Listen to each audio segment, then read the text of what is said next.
Welcome. This is Stingers Up, and I am your host, Andrew Wright. And man, oh man, did we have a game today. Huge game. It was the homecoming game of Sanger West Hornets, so there was a lot of, before the game festivities, at halftime there was a lot of festivities as well. Big celebration. It was also a pink out, so everyone was wearing pink. They had a pink powder toss. I mean, everything in the books, everything that you could think of, Sanger West pulled out. So it was a fun time. It was a great time. If you missed it, you should be ashamed of yourself. You should have come to this game. This was an exciting game. But man, that was fantastic. What a game it was. I mean, back and forth.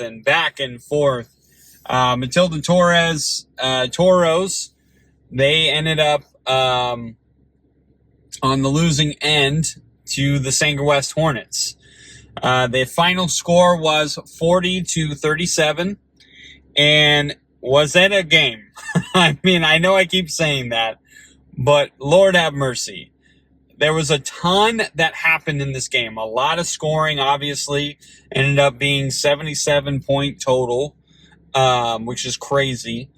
There was a lot of personal fouls, a lot of unsportsmanlike conduct penalties. So that wasn't great. That was kind of the darker side of the game. We ended up losing one of the football players. I'm pretty sure he ended up with a concussion, which was really unfortunate. It was pretty bad.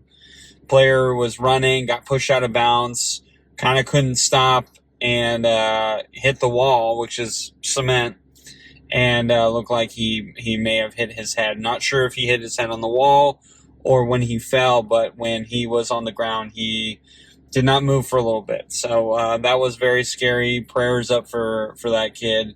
I don't want to say names just because, don't need to be putting that out there, but definitely prayers for that kid, because that was scary. But I'm pretty sure he is okay. Hopefully, I will hopefully get to see him on Monday and ask him how he was doing. But it was a scary moment. But luckily, paramedics were on top of it, and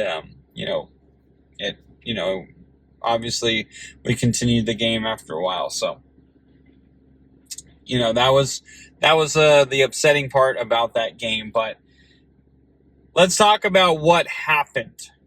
So, I don't know if he's been eating his Wheaties. I don't know if it's a lot of the players coming back, what have you, but Brendan Hall really had a tremendous game today. He was throwing some good dimes. He made a couple of mistakes. He did throw an interception. A couple of read options were read a little bit wrong. But for the most part, man, Brendan decided, I'm going to eat my Wheaties. I'm going to just absolutely throw some dimes today. And that's exactly what he did. He was throwing dimes. He was reading. The read option was successful probably about 95% of the time. Just one time or two times where it was kind of a mishap here and there. But nonetheless, man, it was an intense game. It was close the whole time. So it was funny. Matilda Torres ended up starting off with the ball. Marched down the field, on 3 plays, scoring a big wheel pass to the running back, uncovered, wide open. I don't know if you've seen the little meme of Plankton from SpongeBob SquarePants going, "Good grief, he's naked." That's exactly what it was like. He was wide open. No one was near him. No one could touch him. And scored an easy touchdown for him. So yeah, so that was kind of the bad side there. And then the Hornets came and had a long drive in the first quarter to end up tying the game. So it ended up being 7-7. And then all of a sudden, the game kind of started going out of hand. Toros got the ball back, and first play, boom, took off, went the distance, and scored a touchdown. Kid was fast. I mean, he was blazing. And so we're down 14-7 at this point. Matilda Torres ends up getting the ball back. I believe we punted. Excuse me. So sorry. It's been a long night. Matilda Torres ended up getting the ball because the Hornets ended up punting. And they kind of start marching down the field, kind of running the ball. And they run that same wheel route to the running back, a little closer to the end zone. They were in the red zone at this point. And, it worked again. It was successful. So we're down 21-7. And it was a quick 21-7. And then all of a sudden, the offense said, all right, we got this. Don't worry. Aaron Cox Jr., big shout out to him. He was a huge key into this game. It was kind of funny because Amani Sua, the running back for Matilda Torres, number 10, he was a bruiser, and this guy would not go down. He had to be tackled by 6 guys every single time. And that guy just kept churning his legs. I mean, he was a non-stop Energizer bunny every time he touched the ball. So he had a huge game. But it's funny, we had our own guy exactly like that, and that was Aaron Cox Jr. Aaron Cox Jr., every time he got the ball, he's pounding it. He's not stopped running. He's not trying to get fancy with his moves. He's just going through dudes. And was a great job. It was an impressive watch, to say the least, by Aaron. So big shout out to Aaron Cox Jr. for the way he played. He was tremendous. And even on defense too. I mean, this kid was everywhere on defense as well. Ended up getting a big sack on third down against the Toros. So huge game by Aaron Cox Jr. Gotta give him a big shout out. We gotta get 3 guys we gotta shout out. So Aaron Cox Jr. is one. Number 2, I'm actually going to give it to DeRay Bland. Even though he did end up having to sit out the rest of the game, DeRay had a huge touchdown pass from Brendan that ended up giving us a lot of great momentum that we needed. And so big play there, and DeRay was huge on offense. You could tell that Matilda Torres was afraid of DeRay because every time DeRay was on the field, you could see the defense shift, or you could see the coaches kind of get a little excited and like a little animated. And hey, we got to be over here. Hey, watch him. So big shout out to DeRay. He was a big part of that offense, and he really went the distance and was a phenomenal player for us. Unfortunately, like I said, couldn't end up finishing the game. He kind of got thrown out for too many. If you get 2 personal foul calls on you, they kick you out of the game. And unfortunately, that's what happened to him. But I'm still going to shout him out nonetheless. He did play a really good game. And another player I want to shout out, and I'm actually going to keep it as a group. The offensive line for today's game was phenomenal. They were, the pocket was as clean as you could get it. The running backs staying in pass protection, it was huge. It was absolutely huge. And I can't tell you how many times I've been on here on Stingers Up and I said, that offensive line, it struggled, Offensive line, there was a lot of leaks. This game, Brendan was, untouched when he was going back to throw. He got it rushed a couple of times. Let's not get crazy, but for the most part, he had a great game because he sat in the pocket, got to go through his first progression, second progression, third progression, and at times even his fourth progression, and would either tuck it and run or end up throwing the football. So, big shout out to that offensive line. They definitely need it. I also got to give a shout out to Brendan Hall. Listen, the kid played tremendous. He, like I said, he made an interception, but overall, kid was huge in this game. And he ended up scoring the winning touchdown. And I'm getting to that. See, there's so much that happened. I haven't even gotten to the best part yet. So, the Hornets, it's going back and forth. I mean, the Hornets scored touchdowns 14-21. And then the Hornets come then the Hornets did score again. It makes it 21-21. Then at the end of the half, the Toros kick a field goal to go up by 3 at halftime. So then we do the halftime festivities, and then come the Hornets. They get the ball, march down the field, get 28-24. Big game right there. Big touchdown right there.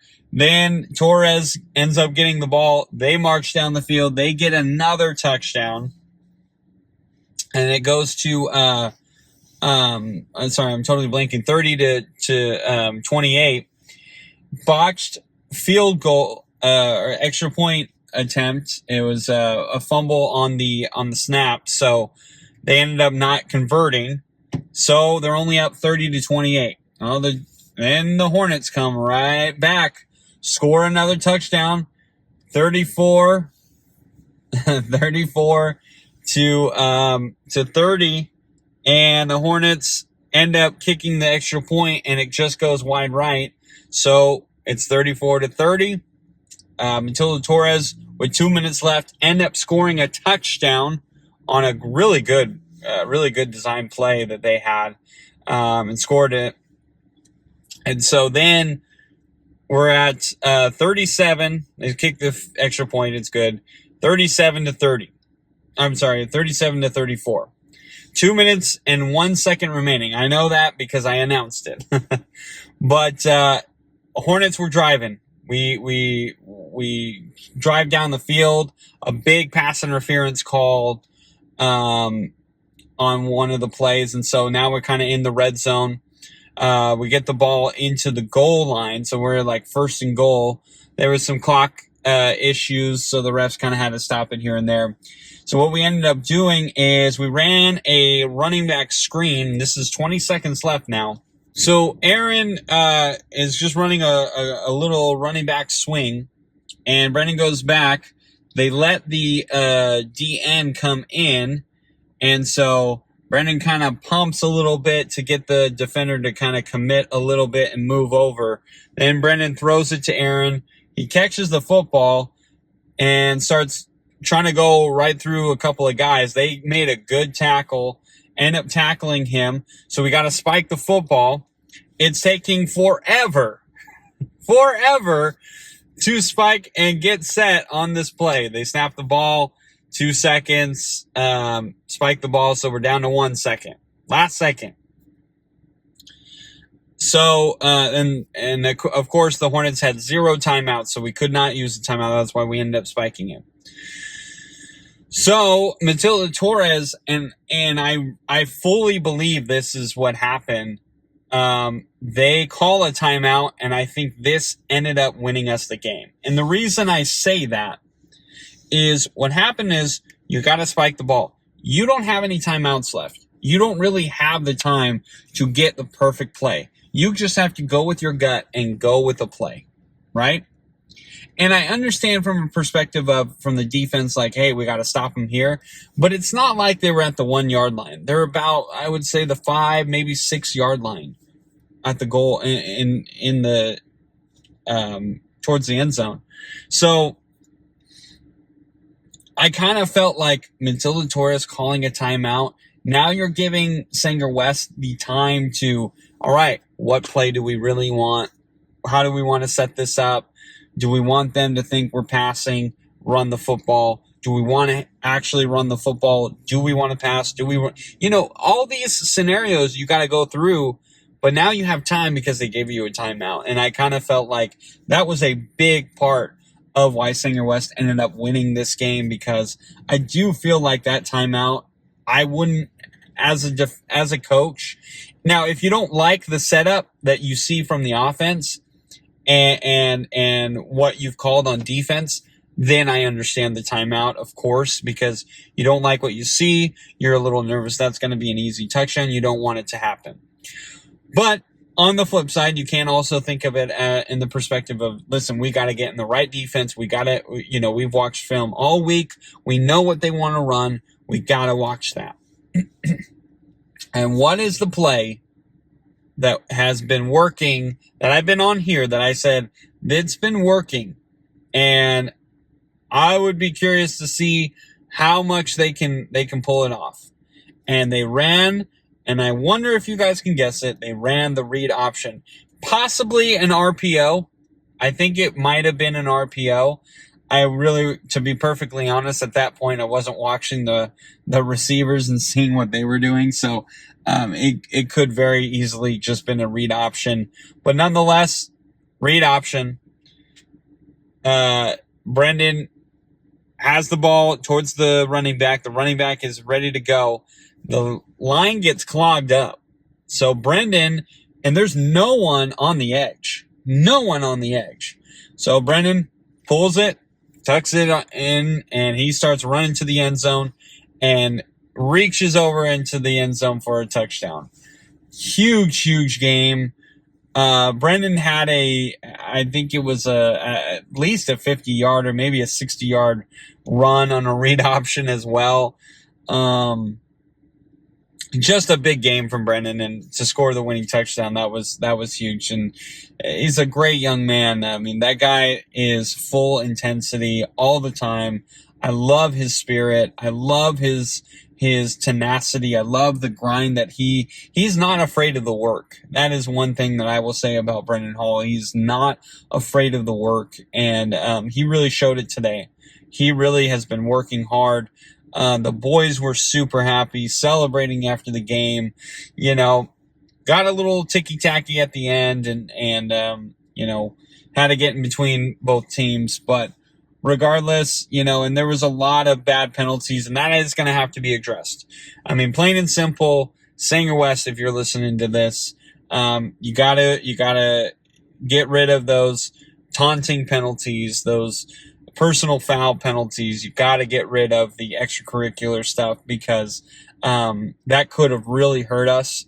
And we're lucky we got the PI, because in my honest opinion, it did look uncatchable.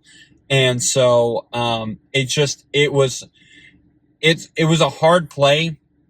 And I know Matilda Torres is probably upset about it, and every right to be. Like I said, I just said it was probably uncatchable.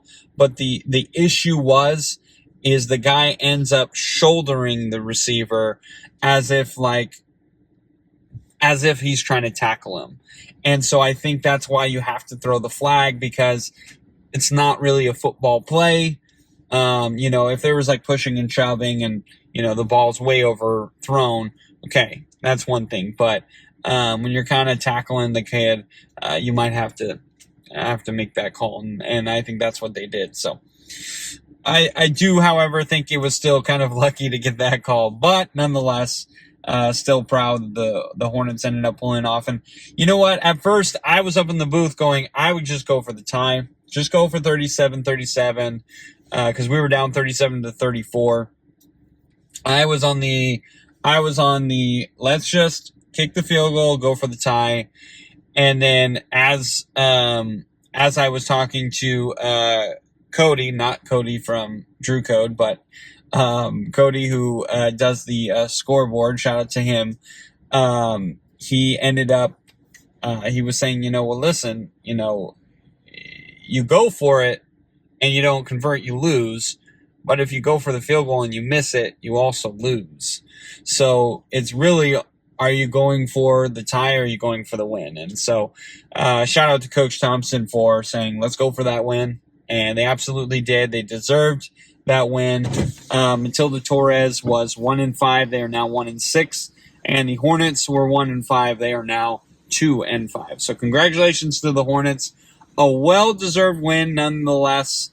No matter how it was drawn up, no matter what happened in that game, it was very well-deserved. Congratulations to all you boys. Like I said, big shout-outs to the offensive line. Big shout-out to Aaron Cox Jr., Brendan Hall, and I got to give a big shout-out to I'm totally blanking on who else I said. But big shout outs to all the, DeRay Bland, that was the other guy. Big shout outs to them. They were phenomenal, all three boys, and I could probably add more because I'm getting names flooded into my head. I mean, Hunter Zalian was good.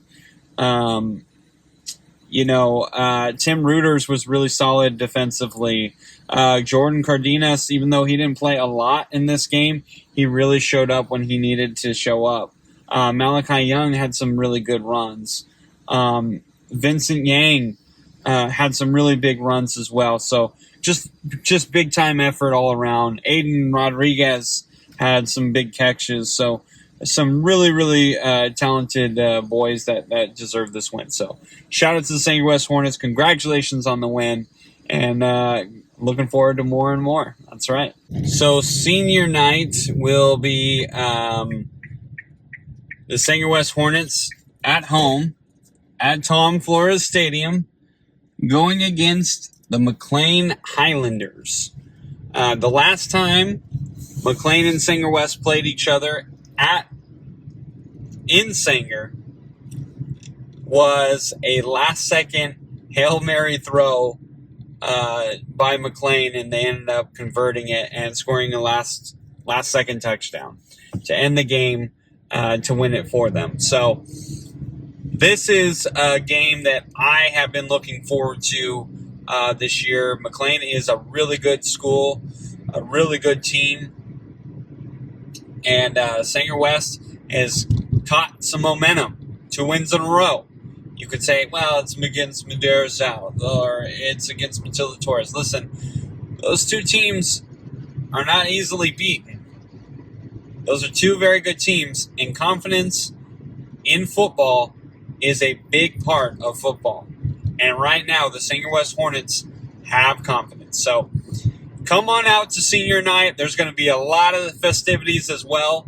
And it'll be really cool to see all the seniors. Not only do we call out the football seniors, but we call out the cheerleading seniors, and we call out the band seniors as well. So it'll be an incredible night. We'll have a ton of fun with it. And I'm really, really looking forward to it. But yes. A Sanger West Hornet win. Everything we had needed. And I'm excited about next week. That is for sure. So, all right, guys. Well, that is it for me today. Thank you for listening. I appreciate it. Sanger West Hornet basketball boys have 2 games on Saturday, fall league games again.